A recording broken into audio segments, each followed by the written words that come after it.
Usa kini sa mga kalamdon o sukod sa Dios na diin dunay 2,300 ka mga gabi o mga buntag o pagalinisan ang templo.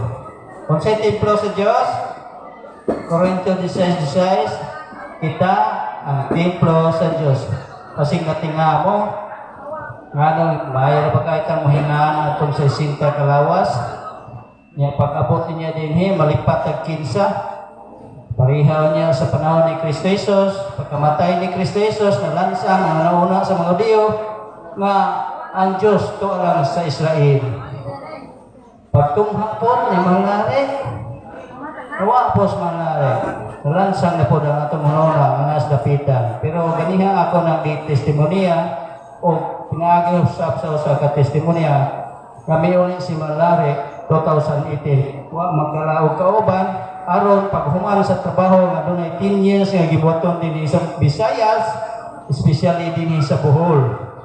Una nga 30 man ka tuig ang gibuhaton ni Dr. Jose Rizal, makumpleto na nini sumalapas gingon ganiha dunay tulo katako saringan nga hantod mapatubuan ang tanan.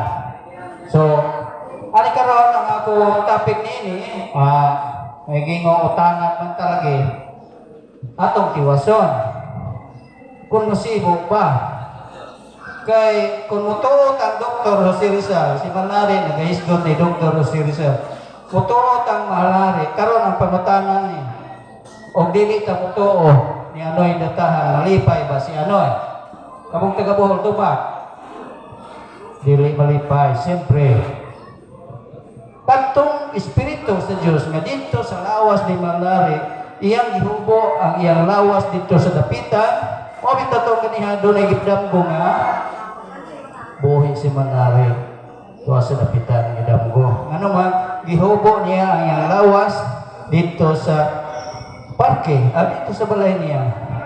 Aron makahimo siya ni, lain na pong napo katoy 10 years nga gibuhaton sa Bohol. Pero it doesn't mean nga tungod kay taga Bohol mo niya namoy ikaplite niya gusto mong watong dapitan kaming mga 70 leader rewa magdili yung wato basta namoy ikaplite alam may hasulag plite basi kari mo namong mangayo labaw pa po may way kwarta joke bitaw palihog basa ana Prince Lex okay palihog basa Daniel Lutso unya nadungog ko ang usa nga balaan nga nagasulti ug dihay lain nga balaan nga miingon ni adtong usa nga balaan nga nagsulti. Hangtod anos ang pananawon mahatungod sa dayon nga halad nga sinunog ug ang kalapasan nga nakalumpag aron sa paghatag sa balaanong puloy-anan sa panon nga pagayatakan ilalom sa tiil ug siya miingon kanako hangtod sa 2,000 ug 3 kagatos ka mga gabi ug mga buntag unya ang balaanong puloy-anan pagalinisan. Okay, mao kadto no? Pagalinisan. Unsa yung pagsabot anang pagalinisan?